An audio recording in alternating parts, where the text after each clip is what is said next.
ہم نے ووٹ بھی کاسٹ کیا. ہمارے ہر ایک ڈاکومنٹس یہاں کے بنے, آدھار کارڈ ہے, الیکشن کارڈ ہے, راشن کارڈ ہے, ہمارا ڈومیسائل ہے میری یہاں کی. اب میں یہاں سے کہاں جاؤں گا؟ میرا 10th بھی یہاں سے ہوا ہے, 12th بھی میرا یہاں سے ہوا ہے, میرا بیچلر چل رہا ہے ابھی. جی یہاں کا نہیں بنا ہوا ہمارا پاسپورٹ. ہم ایز اے پاکستانی نیشنلز وہاں سے پاسپورٹ اپلائی کر کے تھرو لیگل طریقے سے آئے تھے. ہم 2008 میں آئے تھے, 24/11/2008 میں راولپنڈی اسلام آباد. تو کیا کیوں بھیج رہے ہیں؟ آپ کو کیا بتایا؟ دیکھیں کچھ نہیں کہہ سکتے. میرے اس ٹائم پہ جو میرا تھاٹ پروسیس بالکل کام نہیں کر رہا, میں ٹوٹلی بلینک ہو گیا ہوں. ابھی میں کرنٹلی میں پرسو کر رہا ہوں اپنا بیچلرس ان کمپیوٹر سائنس سے. میرا فائنل سیمسٹر چل رہا ہے. جون میں میرے ایگزامس تھے, تو میرے کچھ اور پلانس تھے کہ ایگزامس ختم کر کے میں جابس کے لیے انٹرویو کے لیے میں پریپیئر کر رہا تھا. لیکن اچانک سے جب سب چیز ہونا ٹھیک ہے, یہ بہت افیکٹ کرتی ہے. تو میرا اس ٹائم تھاٹ پروسیس بالکل ڈسٹرب ہو گیا ہے. ٹھیک ہے, میرے کو نہیں پتا ریئیکٹ کیسے کرنا ہے, کیا ہے کیا نہیں. اب جو چیز وہاں پہ ہوئی, کس نے کری, کیا ہے کیا نہیں, وہ کس کا حق بنتا ہے؟ ایجنسیز کا حق بنتا ہے ان کو اچھے سے ریسرچ کر کے ڈیپ ان کا وہ اینالائز کر کے ان کا آؤٹ پٹ دینا.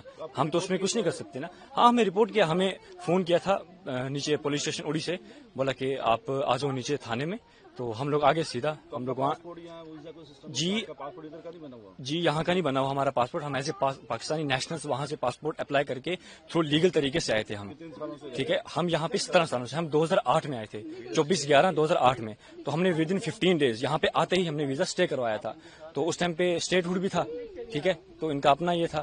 تو اس کے بعد اچانک سے جب چیز ہونا سمجھ نہیں آ رہی کیسے کریں گے. سرکار سے میں یہی اپیل کروں گا, دیکھو سب سے پہلے تو پریکٹیکلی ہو کے سوچا جائے. ٹھیک ہے, سب سے پہلے یہ سرکار سے میں اپیل کروں گا کہ آپ کچھ ٹائم کی مہلت دے دیں, کچھ حل نکالیں, کچھ ٹائم کی مہلت دے دیں. اب جو فیملیز یہاں پہ پچھلے 20-30 سالوں سے رہ رہی ہیں, ہم نے ووٹ بھی کاسٹ کیا, ہمارے ہر ایک ڈاکومنٹس یہاں کے بنے, آدھار کارڈ ہے, الیکشن کارڈ ہے, راشن کارڈ ہے, ہمارا ڈومیسائل ہے میری یہاں کی, باقی سارے ڈاکومنٹس میرے بنے. اب میں یہاں سے کہاں جاؤں گا؟ میرا 10th بھی یہاں سے ہوا ہے, 12th بھی میرا یہاں سے ہوا ہے, میرا بیچلر چل رہا ہے ابھی. جو پہلگام میں ہوا تو آپ سمجھتے وہ برا ہوا, اس کی وجہ سے آف کورس دیکھو سب سے ریلیجن کو آپ چھوڑ دو سائڈ پہ. ٹھیک ہے, سب سے پہلے ہمارے پاس ہیومینٹی آتی ہے. اٹ ڈزنٹ میٹر کہ آپ کس ریلیجن سے بلانگ کرتے ہو, سب سے پہلے اوپر انسانیت آتی ہے. ٹھیک ہے, تو اگر اس لحاظ سے دیکھا جائے تو it's a very shameful act, it's literally a very shameful act for all of us. ٹھیک ہے, تو اس کے لیے کوئی ورڈس نہیں ہے. آف کورس ہم سبھی کشمیری بھائی, ہم ہندوستانی بھائی سارے اس چیز کو, اس انسیڈنٹ کو ہم کنڈم کرتے ہیں, ہم اس کے بالکل خلاف ہیں. اب سرکار کو میں یہی دیکھو, سب سے پہلے تو سرکار کو میں یہ مانگ کرتا ہوں کہ جنہوں نے بھی یہ چیز کری, آپ ان کو اچھے سے دیکھیں, کھوجیں, اس کے بعد ان کے اگینسٹ پراپر ایکشن لیں. ہم آپ کے ساتھ کھڑے ہیں. دوسری چیز, میں ان فیملیز کے مادھیم سے یہاں پہ یہ بولنا چاہوں گا کہ ہمیں مہلت دی جائے. ٹھیک ہے, پراپر ایک حل نکالا جائے. اب میری اگزامپل لے لیں, میں کہاں جاؤں گا؟ As I told you, I have done my 10th and 12th as well from this side, right. So ابھی میں پرسو کر رہا ہوں بیچلرس, تو میں کہاں جاؤں گا؟ وہاں پہ جاؤں گا, میرا فیوچر کیا ہے وہاں پہ, ہے نا. میری ایکسپیکٹیشن جہاں کی تھی کہ میں آپ یہ کمپلیٹ کروں گا, اپنی پڑھائی فردر میں کیا کروں گا کیا نہیں. تو بالکل نو ووٹس فار گورنمنٹ.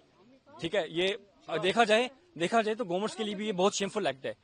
یہ ہمیں یہ نہیں کر سکتے نا ایکسپیکٹ گورنمنٹ سے, اتنی مچور گورنمنٹ ہو کے, اتنا ہر لحاظ سے انڈیا ہمارا کتنا گرو کر رہا ہے. ٹھیک ہے نا, تو انڈیا, ہاں یہی وہ ہمیں واپس بلائیں. ٹھیک ہے, ہمیں ایک پراپر دے دیں, ہمیں گائیڈ کریں. فرسٹ آف آل تو ہمیں گائیڈ کریں. ٹھیک ہے, جو یہاں کے پراپر چینل سے وہ ہمیں گائیڈ کریں اسکریچ سے لے کے اینڈ تک, کہ ٹھیک ہے آپ لوگ آئے, کیا ہے کیا نہیں, آپ کیا کرنا چاہتے ہیں, کیا ہے کیا نہیں, وہ ہمیں گائیڈ کریں گے. سو دیٹ کہ ہمارا تھاٹ پروسیس اور کھلے گا, ہمیں سمجھ آئے گی کہ کس چیز کو ہمیں کیسے دینا ہے نا. تو بس یہی تھا میرا. ٹھیک ہے, میں پھر ایٹ دا اینڈ میں پھر اپیل کرتا ہوں. دیکھیں دو چیزیں, سب سے پہلے جو اٹیک ہوا ہم اس کو کنڈم کرتے ہیں, as I told you, humanity first, اس کے بعد ریلیجن آتا ہے. دوسری چیز, اب میرا فیوچر کیا ہے, اسی طرح سے چلیں. ٹھیک ہے, مان لیا پریکٹیکل ہو کے سوچا جائے, اگر میں یہاں سے جاتا ہوں اپنی مدر کو لے کے, سسٹر کو لے کے. ٹھیک ہے, لیکن کچھ فیملیز ایسی ہیں جن کے, ابھی میں سن رہا تھا کہ 7 مہینے کا بچہ وہ یہیں ڈراپ کر کے گئی, اس ماں پہ کیا گزرے گی؟ 7 دن کا, سوری, نوری ویزا والوں کو واپس دینا شروع کیا جن کے بچے ہیں. جی بالکل. تو ان کے آپ خود بتائیں گے ان کے ساتھ کیا ہوگا. ہاں چلے ٹھیک ہے, اگر آپ بھیج رہے ہیں تو آپ پھر پوری فیملیز کو, میرے فادر ہیں یہاں پہ, ہم ان کے بنا کیا کریں گے؟ ایک فیملی میں فادر ہیڈ ہوتا ہے نا, تو ہم فادر کے بنا کیا کریں گے وہاں پہ.